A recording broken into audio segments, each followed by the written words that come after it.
Those of you that know me know that I'm a simple kind of man. I only need a early 20th century mansion and a stone patio with a chapel attached, and I'm good. That's pretty much what it is. Yeah, having meals provided for me several times during the week. It's for the students, but we know we're really feeding here. And recognizing that there are sometimes in life where we have these great moments where we're just blown away by the things that can be built with money, or the things that money can buy. And I've had a couple of those moments in life. I was raised in an upper middle class household. I never went without anything, but there were times in my life where I was just astonished that money made that happen, or that people's money was able to accomplish this thing. And one time, I was invited out to this people's lake house, but it wasn't so much a lake house as it was a lake town that they had.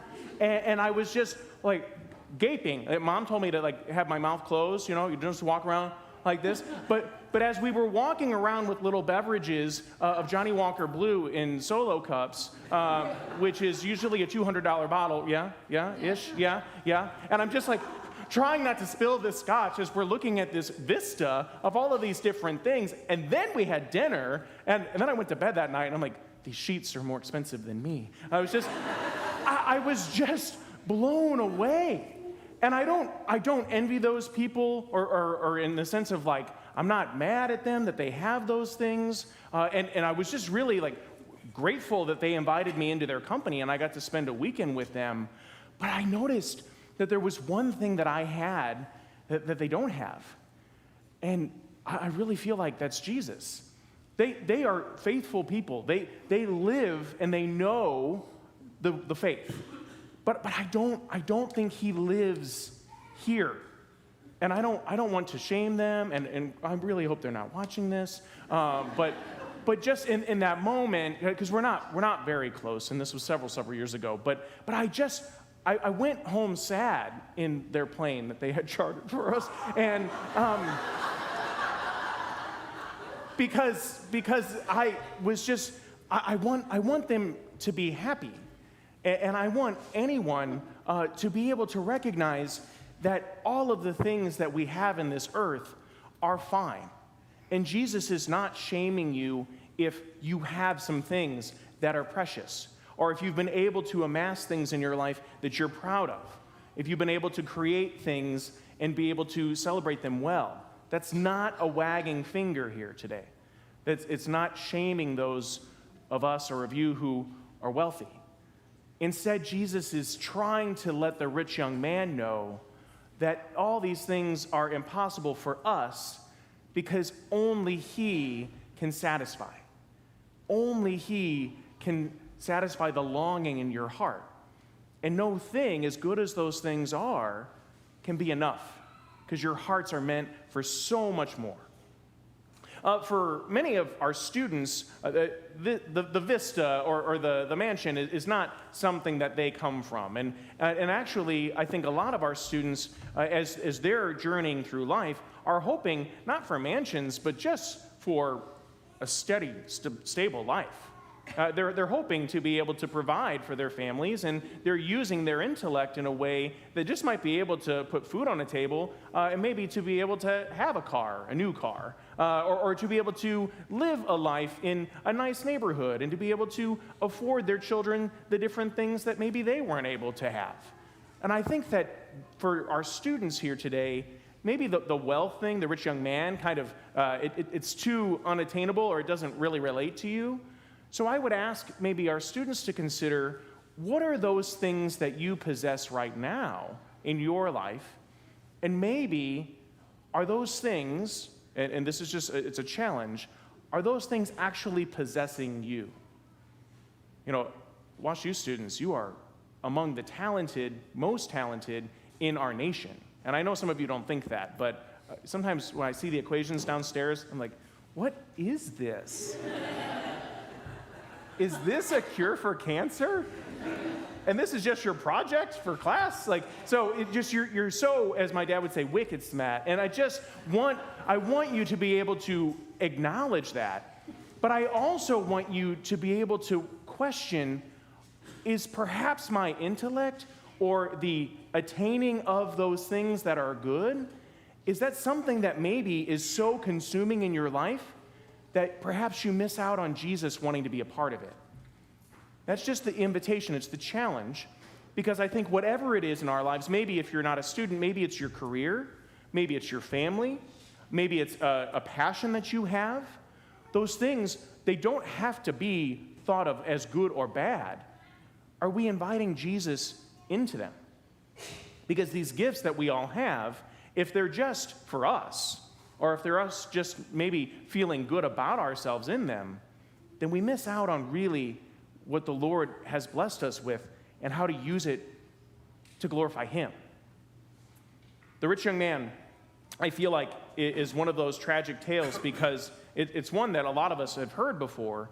But as we come into the story, just to kind of recap it for you, he obviously wants to follow Jesus. He's not a scribe and a Pharisee trying to challenge him. He calls him teacher, which means that this guy wants to be taught.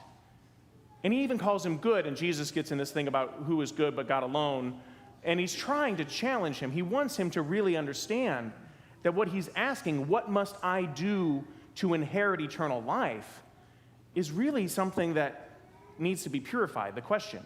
Because what he's really asking is, what do I have to do to be justified?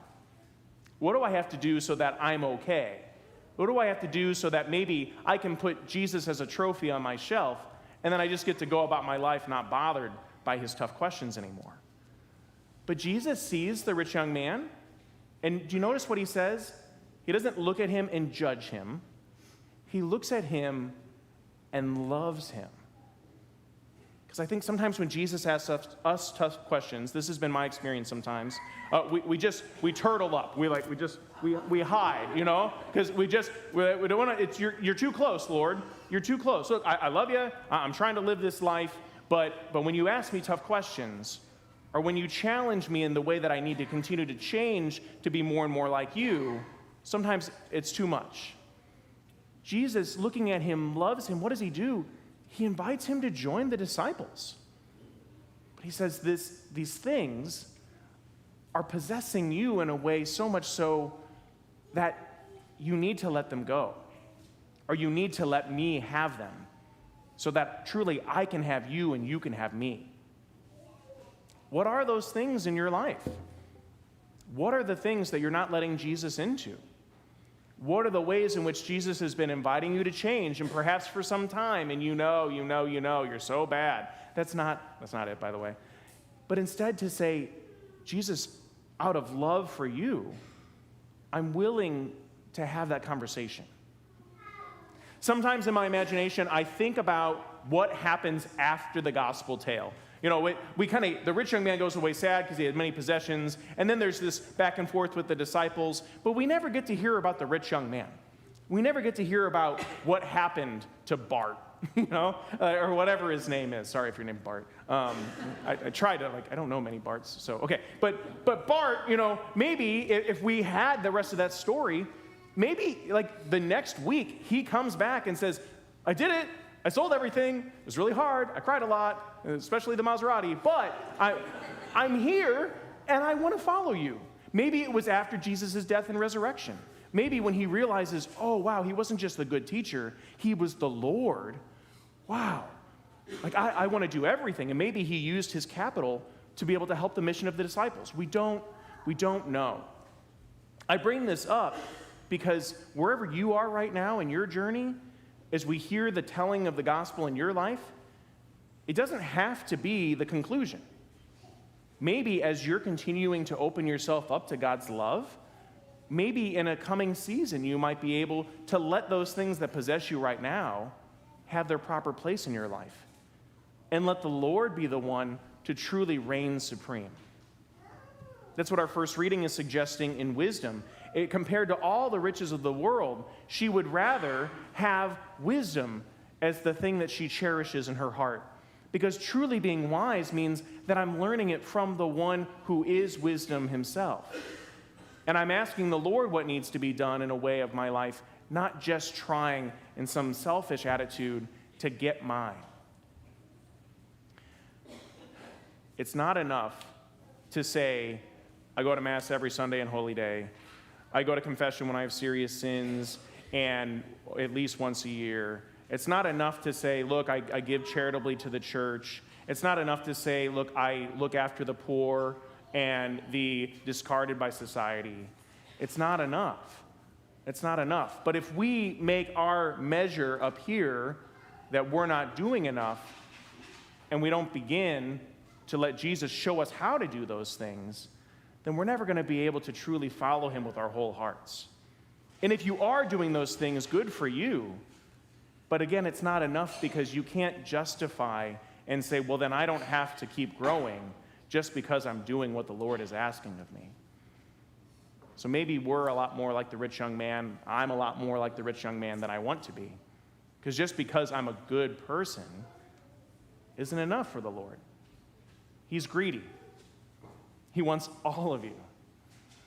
So I just pray that, like, during the rest of this Mass, we just might turn our focus to him on the altar and just consider, Jesus, what are the ways in which I'm not letting you love me?